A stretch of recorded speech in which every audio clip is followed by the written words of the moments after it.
はい、こんにちは。多聞丸のカンコレ、多聞丸です。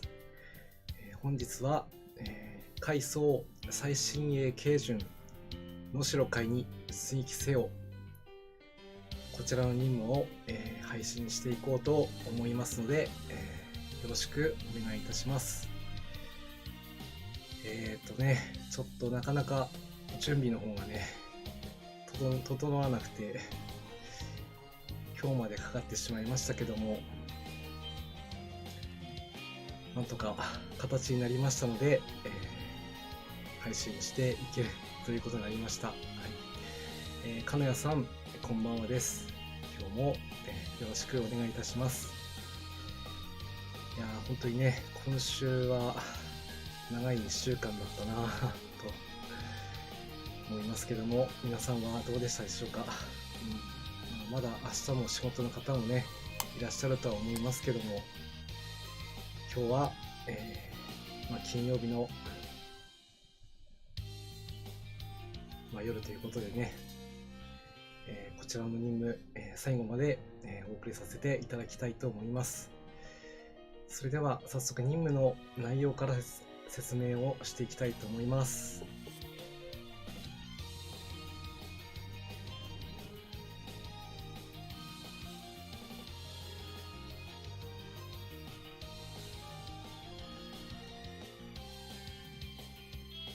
はい、今回は、能代です。介入を機関とした同指揮下の駆逐艦を3隻以上を配備した艦隊で、沖ノ島海域、キス島沖、サブ島沖海域、ブルネイ白地沖、タウイ白地沖深部に出撃、敵艦隊を捕捉撃滅せよという内容になっております。ですね、海域が全部で、5つということで、なかなかねこれを一気にやってしまうっていうのはちょっと辛いなということで、実は、今回は先に7の1と7の2の2ですね、こちらの攻略はもうしてあります。なので今日は残りのねこの3つ、沖ノ島海域と、キス島沖、サブ島沖海域のこの3つを攻略していきます。準備はしてきたつもりなんですけど、すんなりいかないと思っています。特にねサブ島沖がねこの中でも一番難易度が高い海域になってますから、そこら辺をちょっと、見ていただければなと思います。イデアさん、こんにちはです。今日もよろしくお願いいたします。では続いて、出撃メンバーですね、紹介をしていきたいと思います。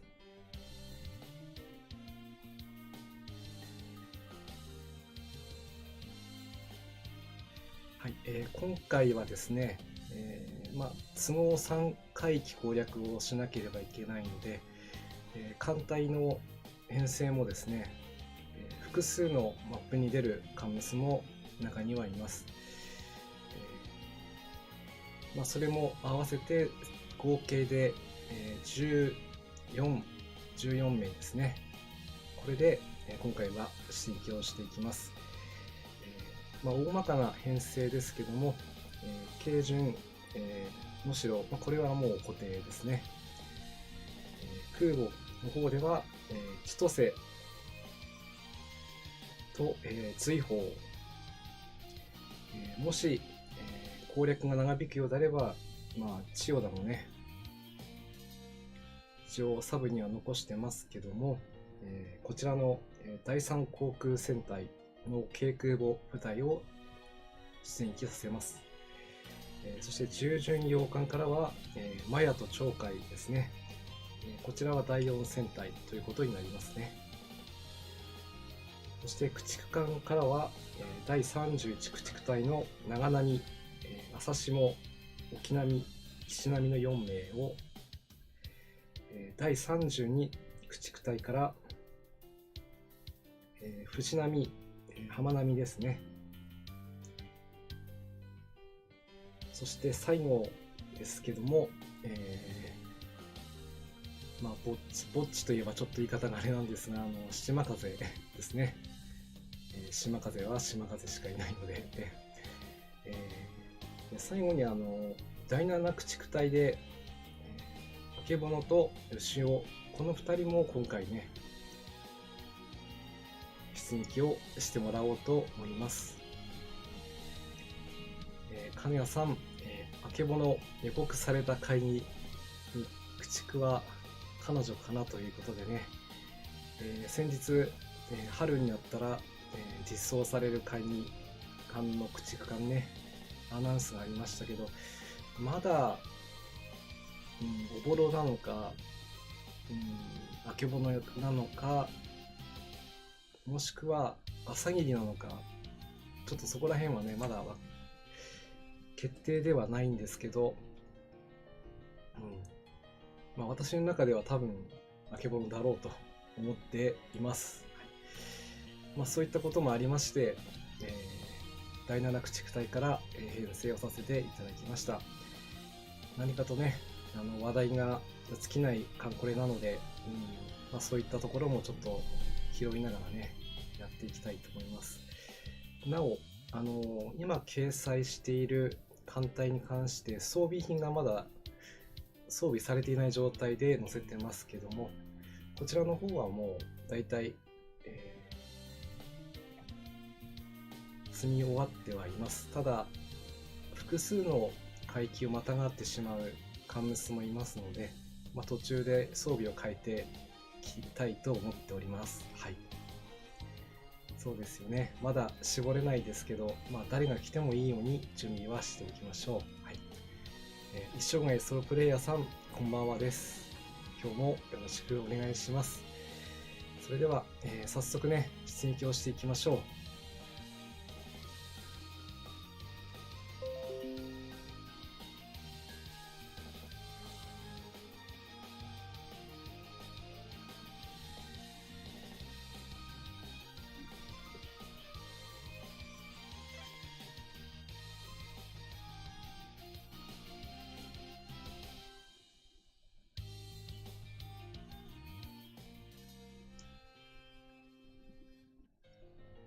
それでは、最初の海域に出撃する、メンバーですね。キス島沖、キス島海域なんですけども、メンバーの方は、能代、これは機関ですからね。装備はこのようになっております。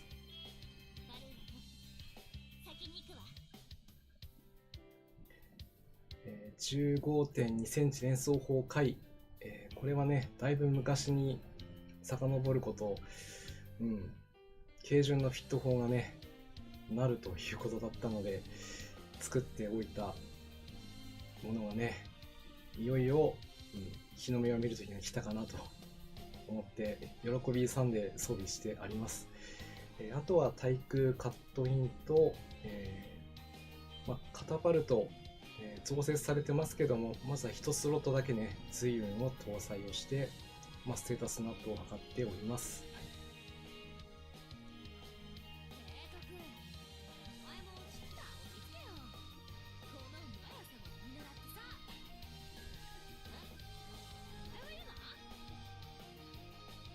はい、金谷さん、設計図は不要だそうですね。式並み買いにみたいな感じでしょうかね。そうですね。これが絞れてないのではっきりは言えないんですけど、大体どの子も、実装されてる時は、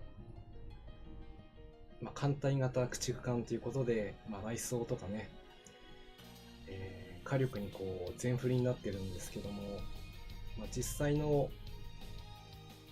後半の戦いというのはもう対潜水艦、そして対空戦闘、大まかに言うと、さらに言うと輸送作戦とかね、そういった守る戦いをメインとしていましたから、ステータス的には、対空と対戦を伸ばしてくるかなと思います。あとは、搭載する装備がね、どういったものになるのか、そこら辺を注目していきたいなと思っています。そして、艦隊の方からはね、今回マヤを選んであります。連撃仕様とおそらく野戦まで持ち込むことになると思いますので、野艇の装備、あとは電炭で命中率向上と、そういったところになりますね。本来彼女の目的得意分野は、対空戦なんですけど、今回は、水上戦で、活躍してもらおうと思います。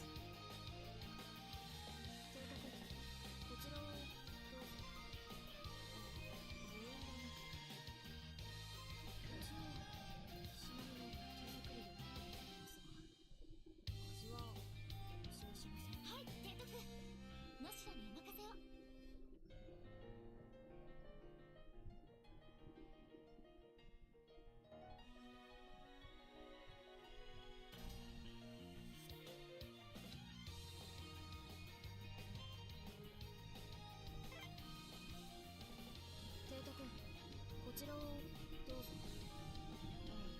ご遠慮なく。一応岸並みの手作りではありますが、味は保証しません。はい、今回は岸並み、久しぶりの出撃になります。ステータスは遊軍模型駆逐艦のみんなに共通していることなんですけども、とにかく対戦値がね、とりわけ高いということなので、本来ですとね、もっと活躍させてあげたいんですけど、でも今日はね、ガチの殴り合いの海域に行きますので、活躍してくれることを期待して、連撃装備、そして電炭対空戦用意ですね、させております。なっちゃん、起きちゃう。平気。司令塔、お茶飲む？今、いいだね。はい。はい、空母93、こんばんはです。今日もよろしくお願いします。浜波ちゃんですね。舌足らずな喋り方が、人気の彼女ですけども、スペック的にはちょっと特徴がないのが特徴なのかなと言ってしまえばちょっとあれなんですけども、ステータスは非常に平均的ですね。どちらかといえば索敵が若干高いのかななんては思うんですけど、こちらも、連撃装備の対空戦用意の兵装となっております。司令、これあげる。もち手作り。当然。藤波ですね。当然ギリチョコということでコメントがありましたね。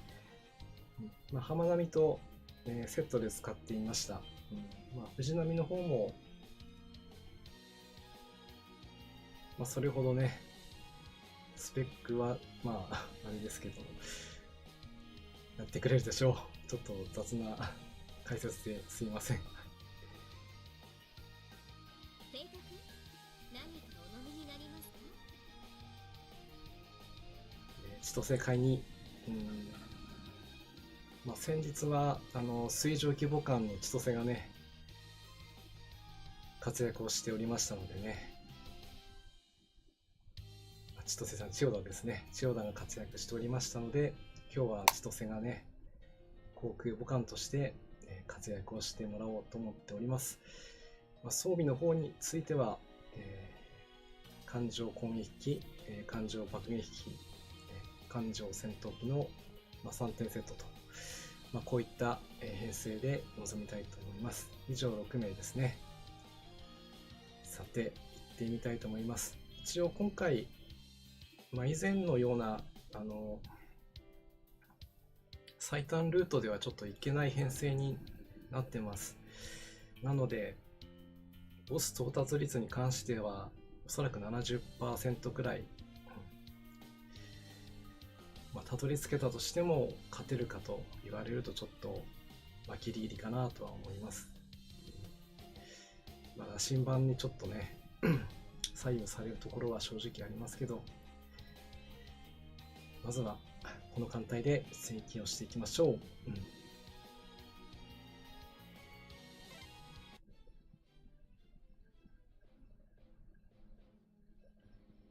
よし。では沖ノ島沖戦役していきます。できます。第二水雷戦隊機関能代抜病します。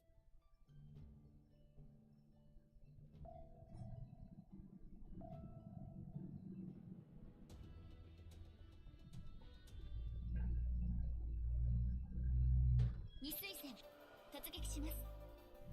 各艦隊陣形確認よろしくどうぞ。二水戦突撃します。各艦隊陣形確認よろしくどうぞ。残念ね、捕捉済みよ。撃て。甘いもんは苦手なんだよ。これでも食らいやがれ。撃ち方始め。どうだ。関西機の皆さんやっちゃってください。残念ね、捕捉済みよ。撃て。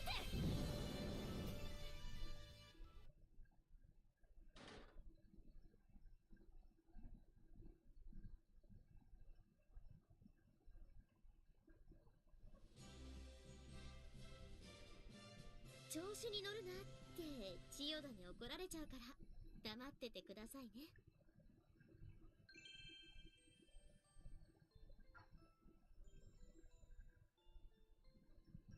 水上規模艦千代田です。姉の千歳がいつも迷惑かけてないですか？いや、千歳からの、千代田というね、狙ったような感じで出てますけど、迷惑はかけているところか、完全勝利で今突破したばかりです。幸先のいいスタートですね。さあ、ここからがね、どんな感じで進むのか、ちょっと読めないのがね。赤の姉もちゃんと大丈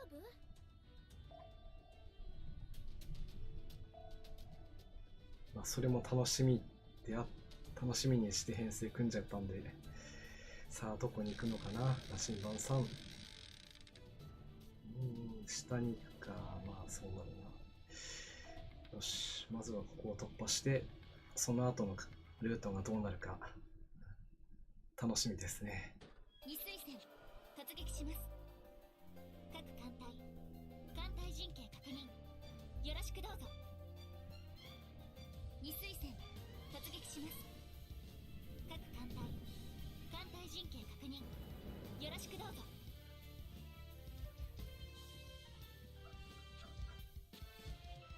改装された能代舐めてもらっては困ります。ぶっ殺されてえか？よく狙え。逃がすな。関西機の皆さんやっちゃってください。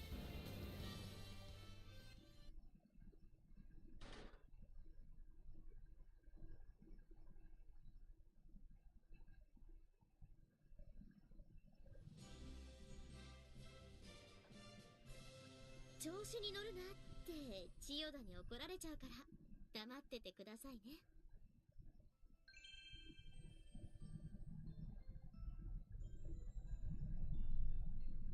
私の名は四季並み。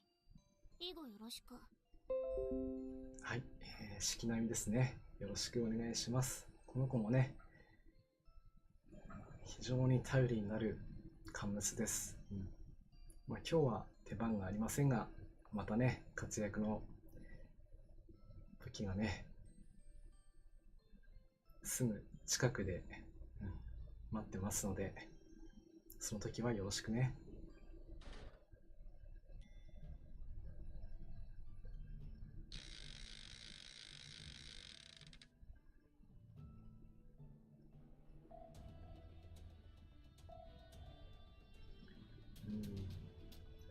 ここからどっちに行くのか、上に行くか下に行くか、どっちだ。新番さんお願い。上がった、上がった、上がった。よし、これで突破できればいけそうな感じですね。ここだけがね、唯一深海星艦型も対空戦になりますので、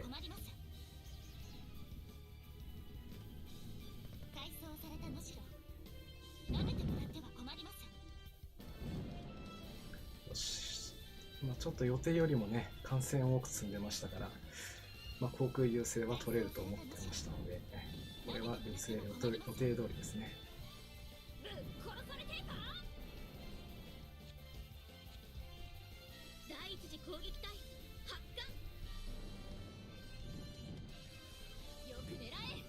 あとは敵機関の開始が怖い。よし、かわした。ゾーフダミー。よ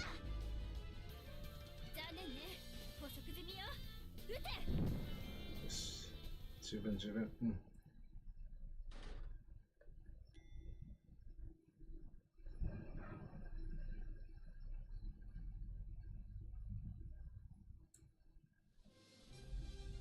いいですね。ここはもう S 勝利でなる必要はないですからね。千代田に怒られちゃうから黙っててくださいね。いやー、今日はだいぶドロップ率が高いですね。道中ドロップ千歳ですと。日本では初めての水上規模艦なのよ。よろしくね。千歳よろしくね。今出撃中ですね。さあ、道中の参戦もこれで終了ということになります。さあ、羅針盤さん。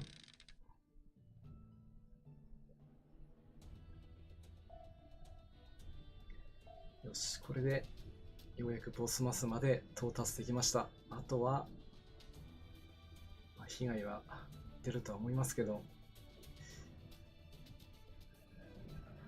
初心者の壁と言われたこの海域もね、戦艦ルキューが最高でマックス3隻、走行は抜けるはず。同行戦以上を期待して戦闘開始です。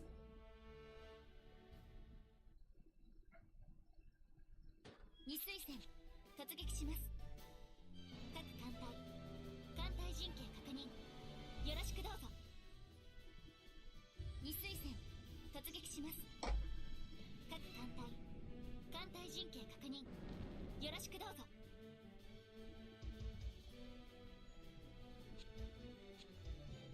改装された能代舐めてもらっては困ります。やだ、大切な飛行甲板がもう殺されていか。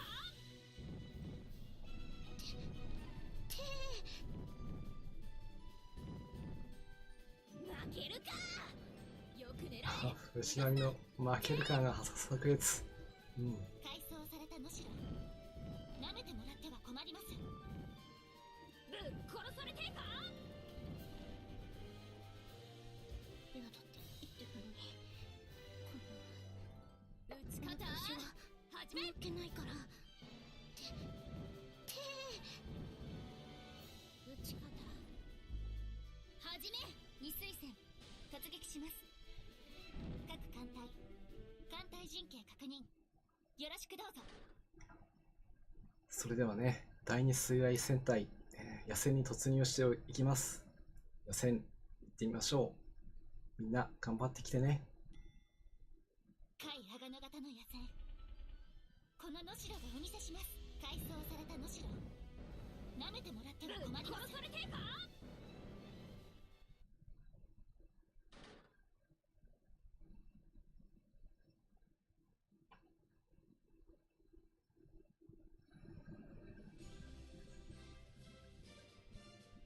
今の海戦、能代が一番活躍したのですか。まあ鋼型としては当然の。でも嬉しいですね。ようやくね、能代会に MVP 取れましたね。そして会期の方も勝利ということで、まずは最初の会期の攻略が完了となりました。あなたが提督？いいけど。石形戦艦2番艦ヒューガよ。一応覚えておいて。はい、ヒューガ師匠、よろしくお願いします。はい、今はそれしか言えません。提督、艦隊が起動しました。何はともあれね、最初の、大切な物資、感謝です。沖ノ島海域、編成に軽空母を入れてしまったので、ルートがちょっと大回りになってしまいましたから、それでもね、ボスルートにちゃんと乗ってくれましたので、よかったです。ちょっとね、羅針盤頼みの出演機はなかなか、来るものがありますけども、今回はスムーズにいけてよかったなと、そんな、感想ですね。はい、それでは、続けてね、キスト沖の攻略に移りたいと思います。ちょうど時間の方も間もなく8時になりますね。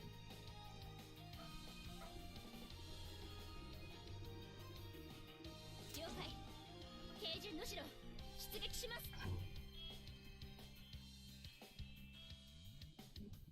今回の編成、この、キスト沖の特徴というのは、前にもね、お話ししたことがあるんですけど、艦隊の数としては、6隻と編成でね、行かないとボスルートに乗らないということ、そして編成する艦種の方も、駆逐艦、軽巡洋艦、そしてあとは補給艦といったようにね、小型の中型以下の艦艇でなければならないと。あとは、確実ではないんですけども、艦隊のね、速力、こちらの方を高速化することで、突破しやすくなる、そういった側面のある海域です。装備の方は、こんな感じにしてあります。提督、島風のチョコあげるよ。誰のよりも早く食べてね。ほら、早く早く。誰よりも、早い島風のね、チョコレート。運営のアナウンスもありましたけども、今月いっぱいは、バレンタイン任務がね、継続中ということなので、私の方では前回で攻略終わってますけど、まだ時間の方はありますので、じっくりね、攻略していくのがいいのかなと思います。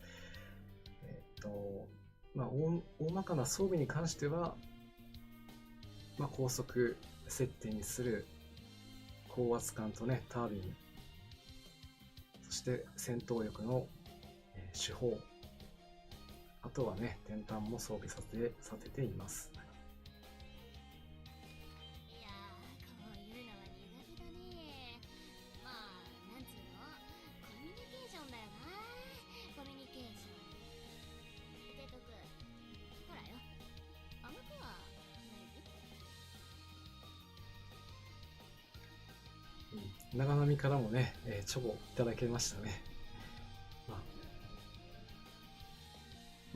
さっぱりしてるのかなと、そういった印象を受けますけども、彼女は彼女なりに、照れてるような、そんなところが可愛いと思います。装備の方は島風と、同様のになっております。任せておきなよ。最後の殴り込みでも付き合うさ。そして、朝霜ですね。先ほどの2人と違うところは電炭を装備していないというところですかね。手法を2つ、火力担当ということで装備の方を選んであります。司令官、このチョコレート受け取っていただけませんか？すみません。嫌だったらすみません。非常に低姿勢な沖波ですね。こうチョコレートということで、いいことです。はい。沖波に関しては、もう早いもんで間もなく1年になりますけど、去年の春イベントでね、買いに、そしてD 型のね、解散、突破報酬でいただいたこの装備、これを組み合わせた電炭、ステータスが爆上がりということになりますので、戦闘面でも十分活躍できるかなというところですね。ムツさん？提督。すみません。間違えました。そして、最後は第7駆逐艦一隊から牛を選んであります。ここはね、本来だとおぼろが適任だとは思うんですけど、ちょっとね、スペック的に、不安がありまして、牛尾に出てもらいます。装備の方は手法、電炭、いけない。これでは、艦隊の速度がね、維持できないので、手法の方を一つ下ろして、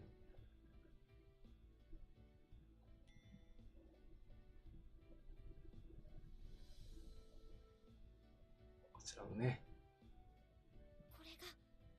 これが近代化階層ですよね。これで、高速プラスという戦闘になります。そして、能代に関しては今このような装備になっておりますので、駆逐艦たちと同じ、高速走行に設定をするための装備を、いい感じしたいけど、電炭はどうかな。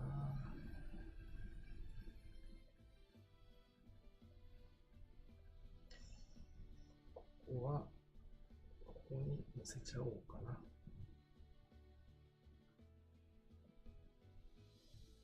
この装備、これなら阿賀野型まだいけそうです。はい、提督、能代にお任せを。はい、そうしましたら、次は、キスト沖に出撃をするんですけども、先日からカンコレグッズのね、紹介をしております。今回もやろうと思います。前回は、ちょっとね、超10センチ砲ちゃんの、箸を紹介させていただきました。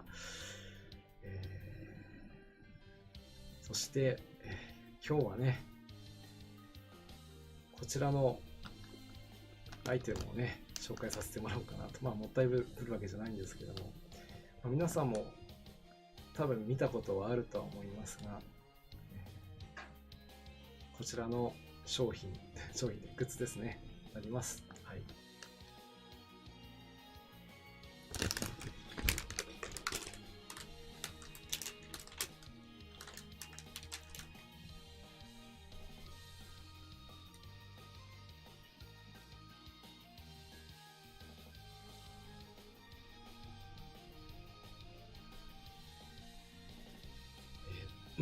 ちょっとね、写真の撮り方が思うようにね、うまくいかなくて、ちょっとちこっち向いたりしてるんですけども、うん。これは、名前では、キリン、キリンさんですね。某、声優さんがね、イラストで描いた、それがまさかの、商品化となったということで、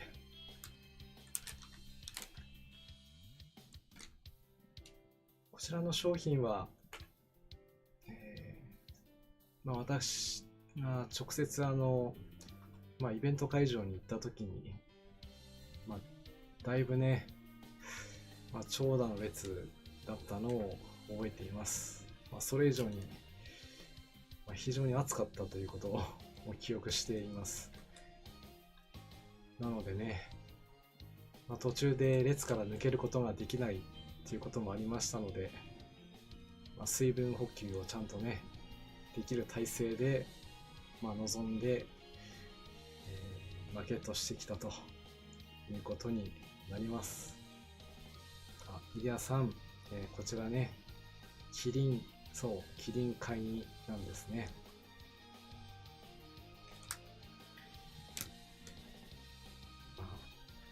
カンコレをやっている人ですと分かる商品なんですけど、一般的にこの商品何でしょうかって言われちゃうとね、面白いですよねっていうような感じで説明をするしかないんですけどもね、使い方としては、バッグとかね、カバン、それのキーホルダーにしてはちょっと大きいので、なかなか使いどころが難しい商品となっております。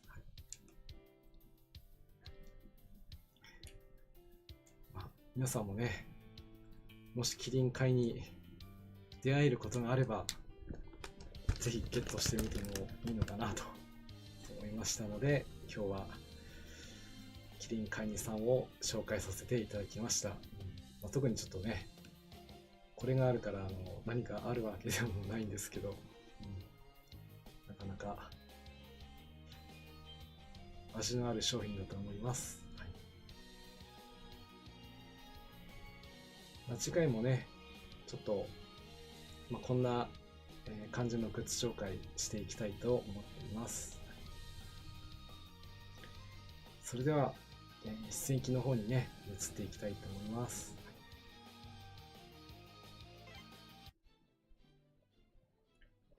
キスト置きね。ルートには乗れるけども、なかなかね、攻略が難しいところですよね。神谷さん、確か、僕の同級生がカワウソはね、その当時会場に着ぐるみっていましたね。あと、何名かお姉さん、コスプレしたね方々もいらっしゃったりして、だいぶこう周りの雰囲気は興奮状態、だったのを覚えています。僕カワウソもね、これもなかなかレア商品なので、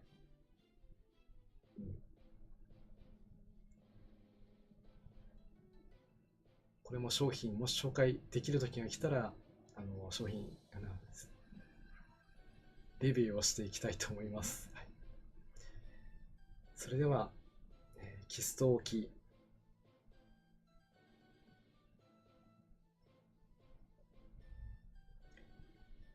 いろいろなね逸話のある海域ですけど、今回は輸送作戦ではないのでね、突破をする、道中をうまく抜けられることを期待をして、みんな頑張ってきてね。了解。軽順の城出撃します。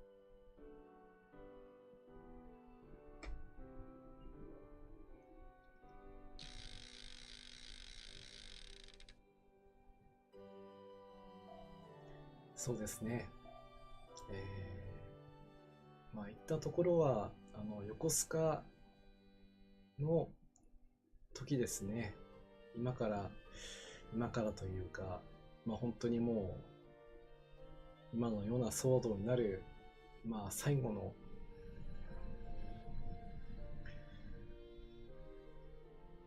まあ、イベントになりました。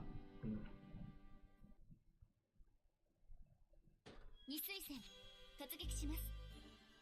各艦隊まあ、私的には、本当に初めてのね、リアルイベントだったので、二水戦うん、突撃します。十分楽しんできました。艦隊陣形確認。でもね、本当人の数がね、あんまり多くてびっくりしましたよ。本当にね。大丈夫。残念ね。攻撃です。敵では撃て。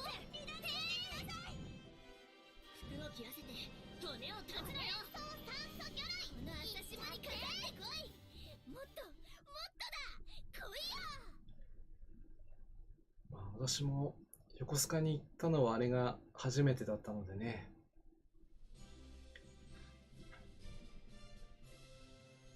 移動の方は電車で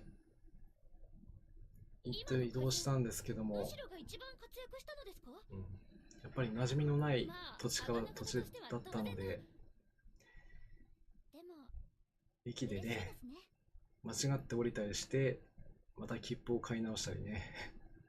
まあそんなことをしながら、どうにかこうにか目的地にたどり着いて、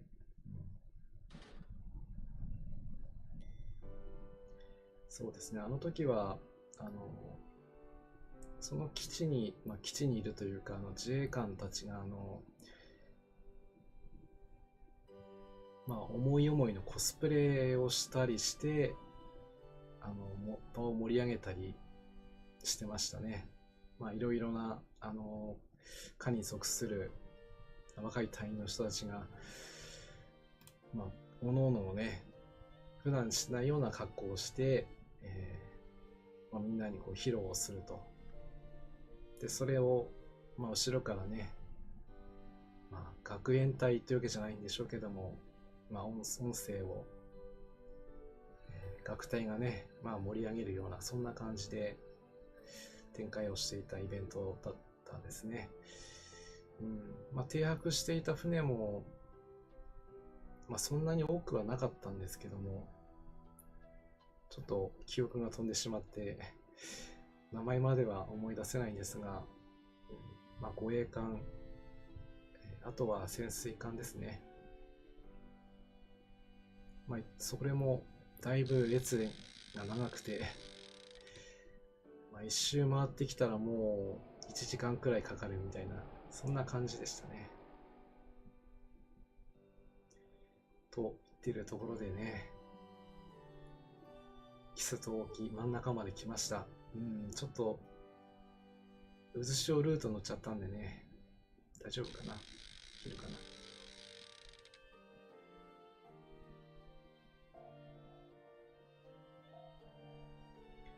天佑我にあり、ボスルート乗りましたね。それではボス戦30人で、ゲットというかね、攻略をしていきましょう。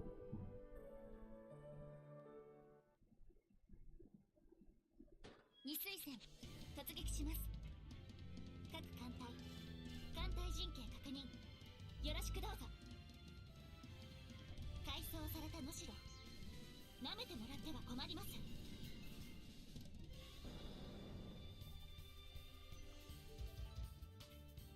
皆さんよーく狙ってください。改装された能代、そうです。舐めてもらっては困りません。うるさい敵だな。やってやるよ。手を切らせて骨を断つなよ。花だって遅いのね。二水戦突撃します。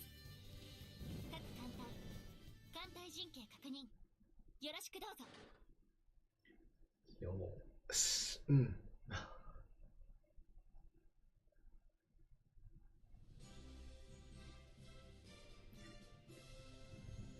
の海戦、能代が一番活躍したのですか？まあ、アガナ型としては当然の。でも嬉しいですね。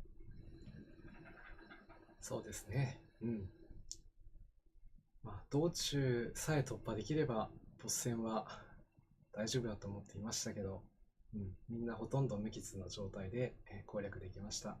みんなお疲れ様。うん、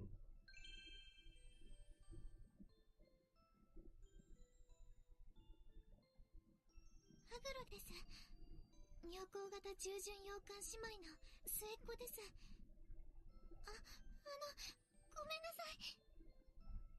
はい、そしてね、ハネロさんもよろしくお願いします。ちょっとね、今日は出番がないんですけどね、またの機会に、うん、その火力をね、発揮していただきたいと思います。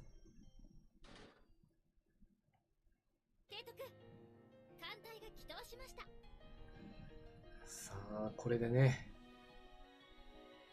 海域攻略が着々と進んでおります。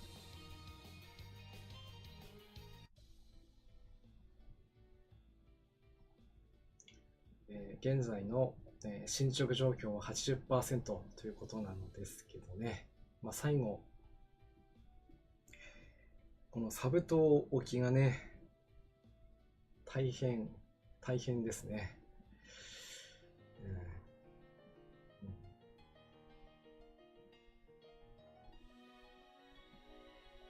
まあ、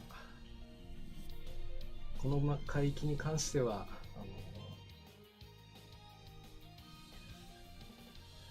まあ、簡単に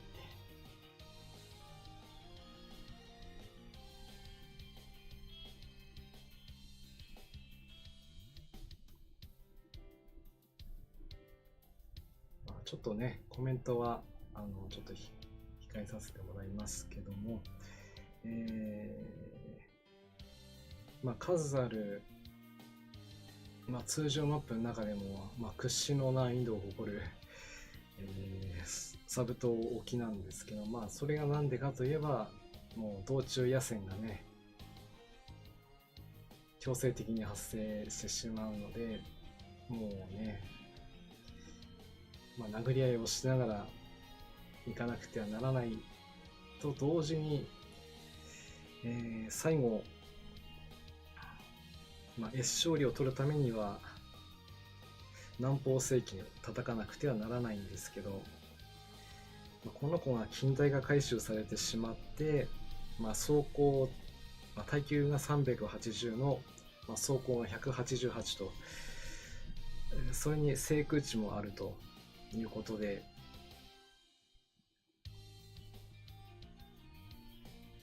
まあ、ざっくり言うと野戦火力の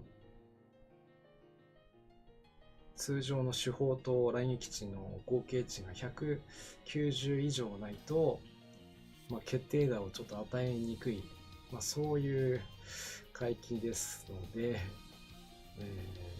ちょっとね、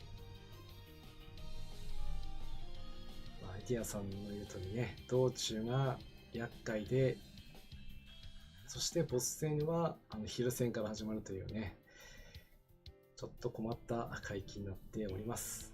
うん、大切な物資、感謝です。了解。軽順の城、出撃します。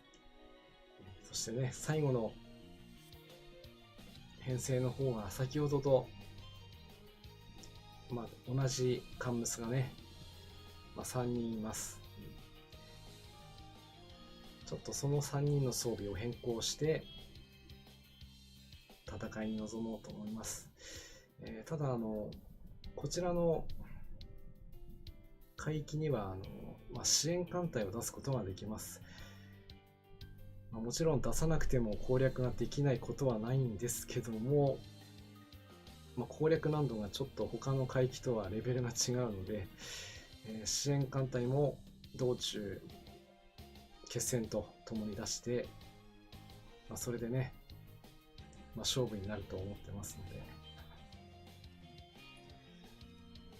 そこら辺をね見ていただければなと思います。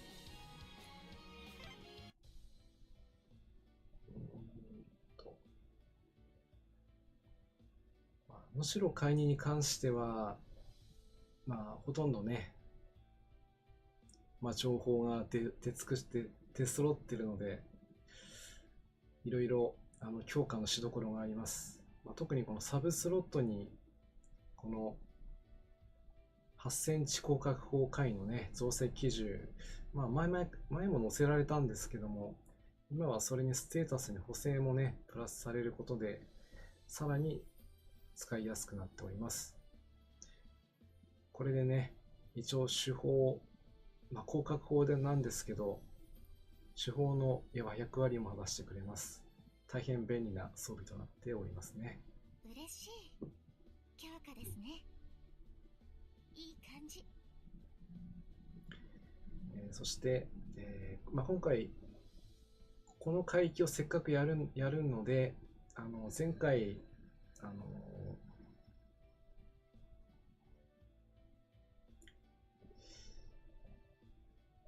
前回といいますか、艦隊分析の時にもちょっとお話ししたんですけども、野戦をねすることになりますので、用意した野戦、こちらを、この装備、これならアガノ型まだいけそうです。2人に装備させてなんとかね発動率、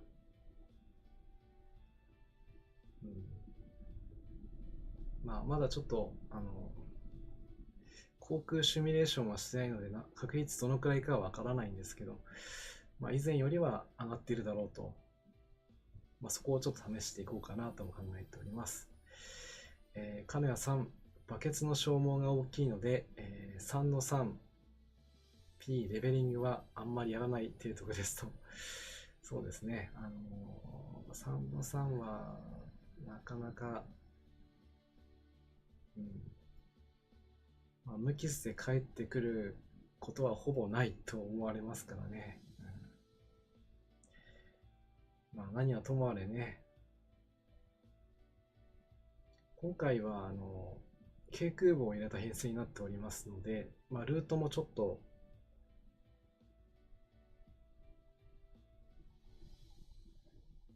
いつもと違う感じになるかとは思います。随砲に関しても、前回の商砲と一緒ですけど、野戦でも活躍できる空母ということになっております。そういう編成にしております。そしてね、前々回から、散々アピールをしてこられた鳥海さんもね、ようやくここで出番が来たということですけども、野艇の方は装備はしていますが、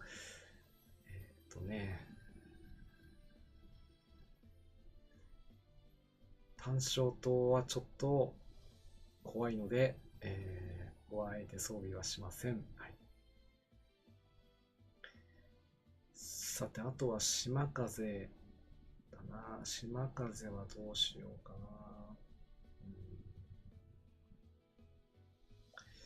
手法はいいとして、何かを手を加えたいな。この 3P ですね。3の3もね、道中結構危ないとこなんで、もっと速くなってもいいの5の3のところを、攻略とするとなれば、なかなかね割に合わないところは正直今となっては感じるところです。今だとどちらかというと、今はもう攻略してしまいましたけど、タウイのね7の2の方で行った方が道中のも突破しやすいですし、攻略できなくても経験値はそれなりに多めに入ってくるので、進めるとすればそうかなとは思います。まあ、気持ち、SG レーダーもちょっとね、使えそうなんで使ってみましょう。これ以上速くなっても知らないから。あとは、まあ、伝統の野戦、熟練見張り員をね、装備をして遅い。いきます。はい。まあ、島風の連撃で、まあ、南方世紀の走行を抜けるかどうかギリギリのレベルですね。まあ、鳥海なら余裕で抜けますね。追放は分かりません。能代は、まあいいところまではいけますね。あとは後ろか。どうしようかな。魚雷つっても装備させてみようかな。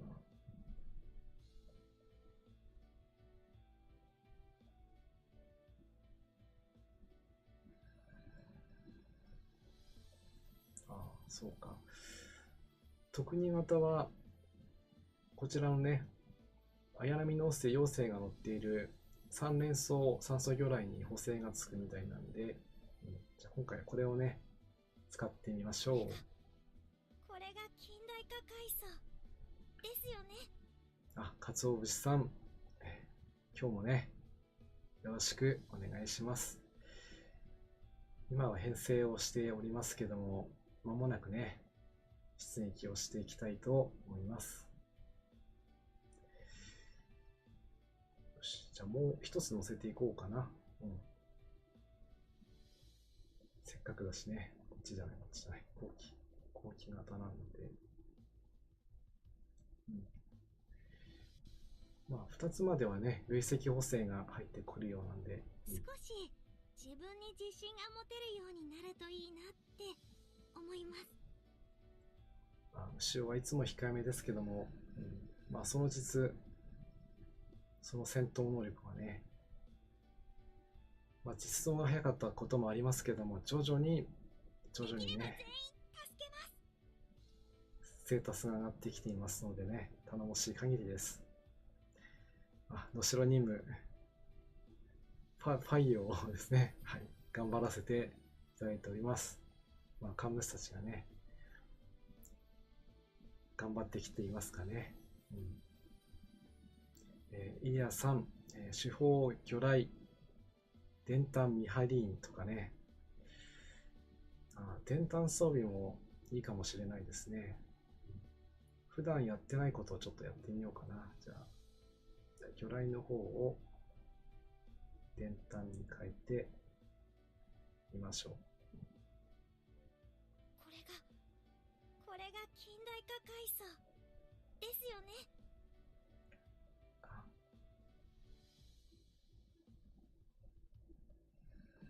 桜アイリスさん、こんばんはです。今日もよろしくお願いします。そしてね、まあ、まだ確定じゃないんですけど、あけぼの、まあ、この子も大変限定グラの多い子なんでね、まあ、久しぶりに今はというか今も限定グラ状態なんですけど、今日はまあサポート役になりますけど、魚雷カットイン装備でね、ちょっとね、キャップには届かないと思うんですけど、頑張っていきたいと思います。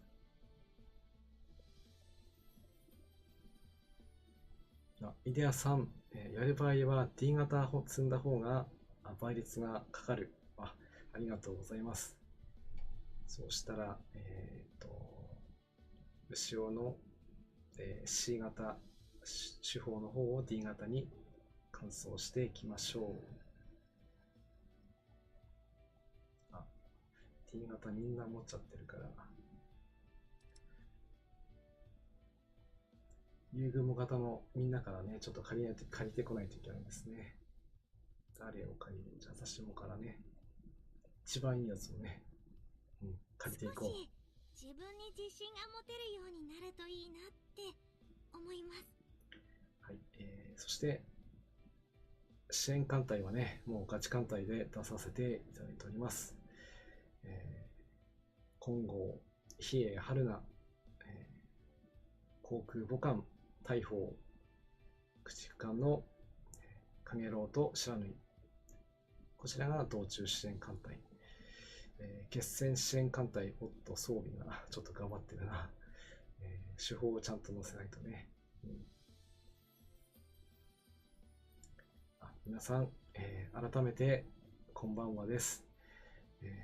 レベルが足りてないので、7の1にあけぼのを突っ込んでますということですね。あの海域に駆逐艦を投入するとね、一月もするともうかなり仕上がってきますから、多分大丈夫だと思われます。おお、それはいいわね、ライトン。気に入ったわ。コロちゃんことコロラド、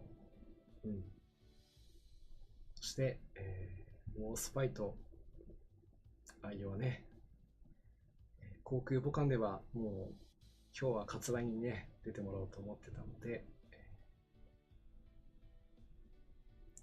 ここはもう一光線の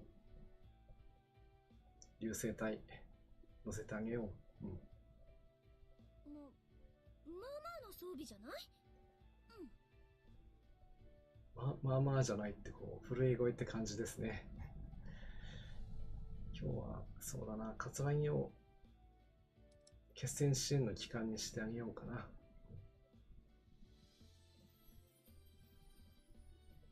視点板もそうにして。よーし、これなら戦える。嬉しいわ。よし、では、支援艦隊は決戦支援の期間はカツラギ。艦載機体も万全です。支援隊の対微流型の本当の力見せてあげる。今日はいい風。正規空母大砲出撃します。よし。はい、提督。能代にお任せを。ではね、支援艦隊を出して。いい風ね。ちょっとね、この野戦マップ全力で行くわ。怖いな。どんな展開になるのか。皆さん、それでは出撃していきます。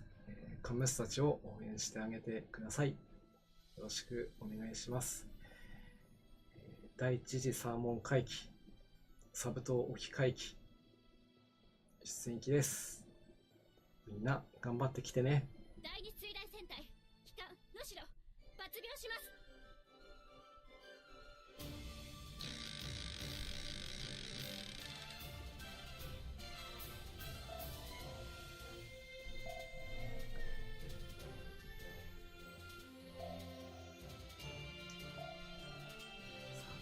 いよいよ、鉄塔海域に突入ですね。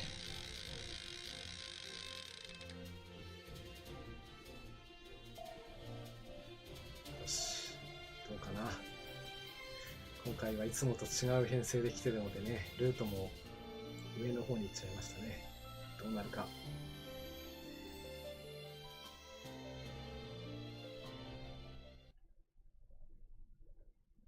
甲斐鋼型の野戦、この能代がお見せします。まずはね、野艇の発動できますね。鰹節さん、改装された能代、舐めてもらっては困ります。桜入りさん、できれば離脱してください。弱すぎよ。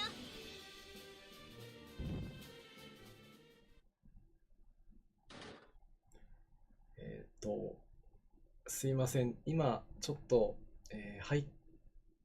回線がちょっと止まっちゃいましたね。すいません。ちょっとね、何が起きたかわからないんですけど、いきなり配信が、停止しましたと出ちゃってちょっとびっくりしたんですけど、ちゃんと画面の方は映ってるようなので、大丈夫だと思ってこのまま進めたいと思います。何なんだろうな。私の計算通りだったわ。もちろん司令官さんの戦略だからできたのよ。はい。まずは最初の海域を突破していきましょう。次のポイントね、釣っていきたいと思います。そうしようか。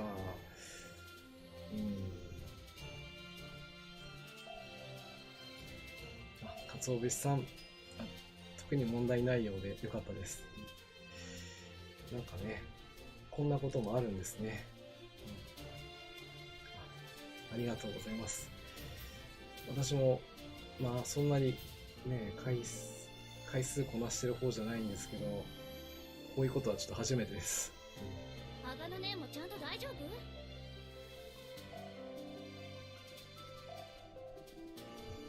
と言ってる間に第2野戦ポイントに来ましたね。ここが一番きついところです。ボス戦もきついんですけど、ここがね、どれだけ抑えられるか。行ってみましょう。みんな頑張ってきてね。海鋼型の野戦。カメラさん、特に問題がないようでよかったですね。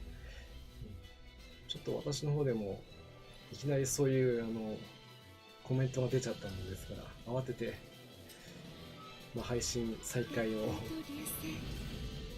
タンをしてみたところ、良かったようなので、これまずいな、まずいですね。私の計算ではこんなことありえない。数は少なくても精鋭だから。主砲、よーく狙って。花だって遅いのね。敵では離脱してください。出ましたね。主砲、転炭、魚雷。アイティアさんが言った通りのね、この組み合わせ。やっぱり発動すると強いですね。すいません、皆さんちょっとご心配をおかけしてしまいましたが、無事にね、配信をしていきたいと思います。支援もね、なかなかダメージは出ることは出るんですけど、そうよね。だって早いもん。そこまで確実ではないんで、基本的には本体の、火力でね、乗り切る、そんなところになりますね。よし。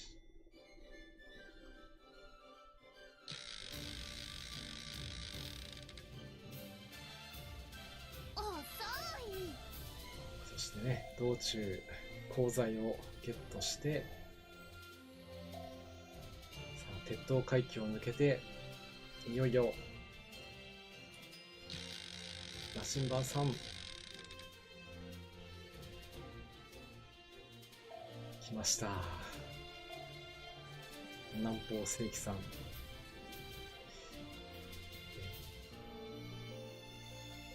南方正規さんだけがね、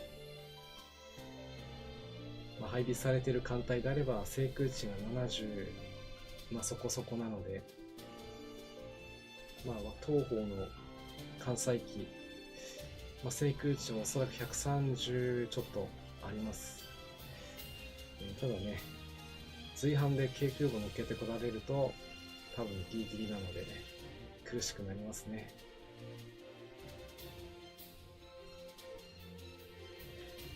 金谷さん、メイン PC が壊れてしまったので、フルのサブマシンを引っ張り出してやってます。それで問題なく動いています。カンコレ先輩マジパないということでね。本体の性能よりもね、通信環境の方がね、ちょっと不安なところがあったりするんですけどね、こっちの方ではね。何はともあれ、南方正規さんとの決戦行ってみましょう。支援も来る。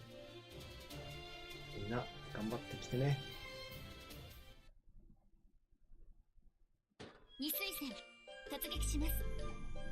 各艦隊陣形確認。認。よろしくどうぞ。二水戦突撃します。各艦隊陣形確認。よし、艦隊はそれほどでもない。支援はどうか。追撃か。顔は強力なんだけど、時には必要か。よし、いけー。6号3空発艦始めてください。改装された能代、舐めてもらっては困ります。やはり火力がね、高いな。平準の火力とは思えない。少し食べ過ぎたかしら。改装された従順4巻の火力だ。舐めてもらっては困ります。6号3空発艦始めてください。でも南方世紀のね、走行値は、何度も言いますが188ありますので、なかなかね削れませんね。割合しか出せてないな。でもね、野戦であれば今よりも火力が約 1.8 倍くらいになりますので、野艇ちゃんと発動してるな。やっぱり野艇は2つ乗っけるべきかな。改装された能代、舐めてもらっては困ります。一撃とは。ちょっと能代やっぱり強いですね。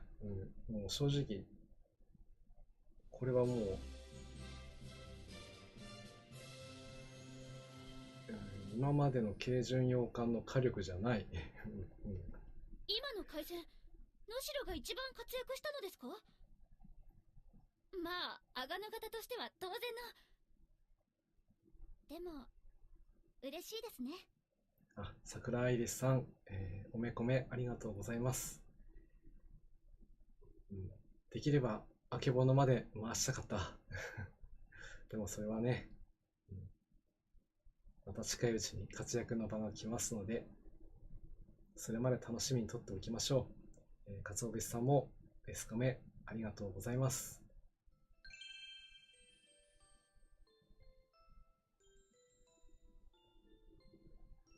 航空母艦飛龍です。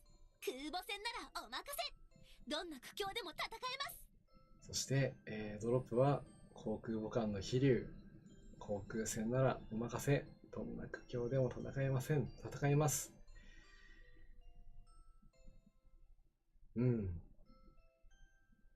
まあこれもね、運命を感じるな。最近ね、ちょっと飛龍出撃してないんですよね。なので、催促が来てしまいましたので、必ず出撃する機会をね、設けます。そうしないと、多聞丸、じゃないのでね、ちょっと何を言ってるか分かりませんけども、そうなんですよね。結構この、サブ島沖のドロップっていうのはね、レア感出たりするんで、それはそれでいいんですけど、突破するのが難しいところがありますからね。これも、いいですね。提督、艦隊が起動しました。はい、ということでね、これで、海域の方の、攻略が完了したと思われます。はい。最初にもご説明しましたけども、今日、この海域を含めた、ブルネイとタウイタイもね、対象になってはいるんですけど、ちょっとこちらも入れちゃうと、なかなかね、長期戦になるなと思ったんで、今回の攻略は上の3つね、捨てもらって、トータルで、そんな感じでやらせていただきました。はい、それでは、任務の方のね、受領をしていきたいと思います。海階層最新鋭軽順能代海に出撃せよ。こちらのね、報酬任務ですけども、こちらは小ネタになりますが、燃料の1026、そして、鋼材の1944、これは、燃料が、10月26日を指していて、鋼材の方は1944年を指しております。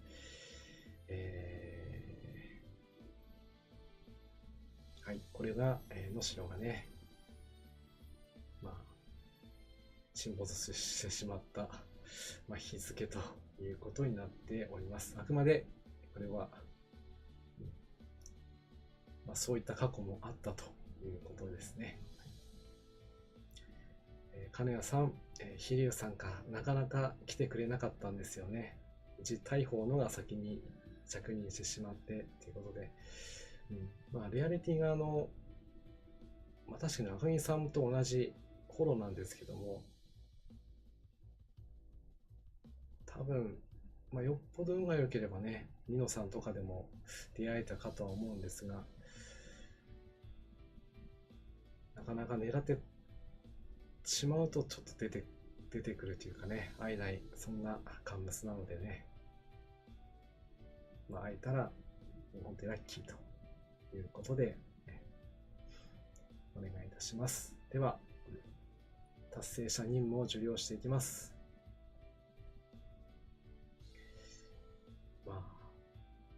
こちらの装備に関してはね、どれを選んでもいいとは思うんですけど、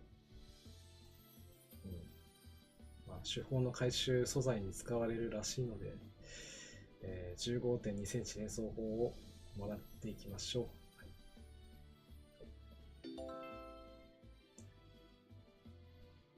う。燃料、10月26日、鋼材1944年ですね。はい。連装砲を2つと、そして、能代海2とともに実装になりました 15.2 センチ連装砲海2ですね。妖精さんに能代と矢作妖精がいます。今後の主力の手法となって活躍をしてくれるでしょう。はい。という感じで、任務の方は終了となりました。でまだちょっと早いんですけども、次回は、こちらの精鋭19区踊り出る、階層特2型駆逐艦綾波海2および四季波海2を含む精鋭艦隊でこちらのね海域を攻略する、この任務をやっていこうと思っております。こちらはイヤー任務ということで、年に1回ね攻略できる任務となっておりますので、特に問題なければこちらの任務をね次回やっていって、それに第7駆逐隊も絡めていこうかなと、そんな感じで考えております。ということでね、今日もね皆さんここまでお付き合いいただきましてありがとうございます。では最後にね、いつもやっている今日は何の日コーナーをやらせていただきたいと思います。ちょっと用意をしますので少々お待ちください。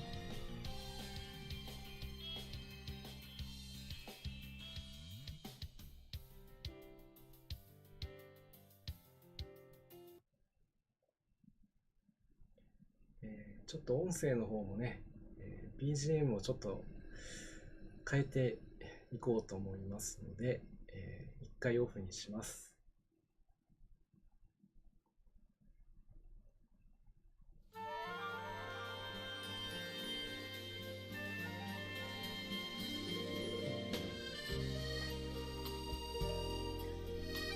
空母93、皆さんお疲れ様でした。コメントありがとうございます。ではね、今日の何の日紹介をさせていただきます。こちらになります。ちょっと寂しい、画面になっちゃってますけど、本日のね、2月19日は、プロレスの日となっております。だいぶ前の話になりますね。1954年、昭和29年のこの日、日本初のプロレスの本格的な国際試合が東京のこちらは蔵前国技館、両国国技館が作られる前のね国技館、こちらで開催されました。画面に映っております、皆さんもよく知っていらっしゃる、ヒーローである力道山が、柔道出身の、木村正彦と組んで、カナダ出身でアメリカから来日したシャープ兄弟と NWA 世界タイトルマッチをね、世界タッグマッチを行いました。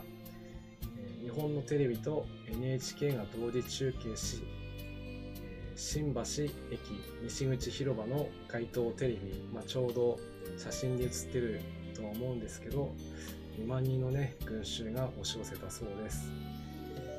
このシャープ兄弟はね、初来日の際に5回対戦して、これはね王座のまま帰ったと、強かったと、いうことだそうですね。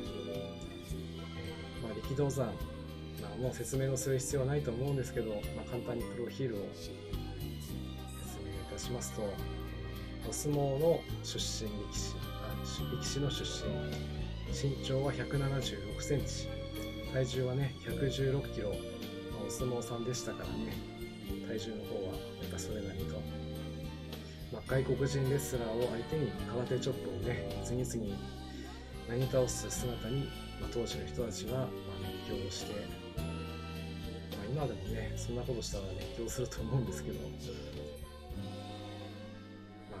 日本のプロレス界の礎を築いた、功労者であり、日本プロレス界の父として今でもね皆さんの記憶に留められております。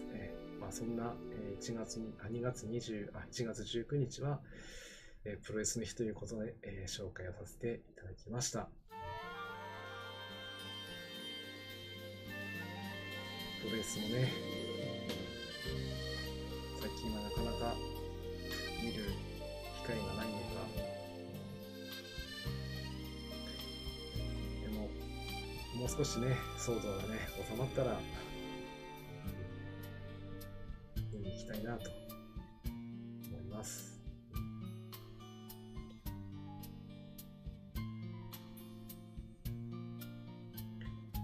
はい、ということで、本日も最後までご視聴ありがとうございました。今回はねちょっと任務だったので準備の方にだいぶ時間がかかってしまいましたが、いかがでしたでしょうか。次回はね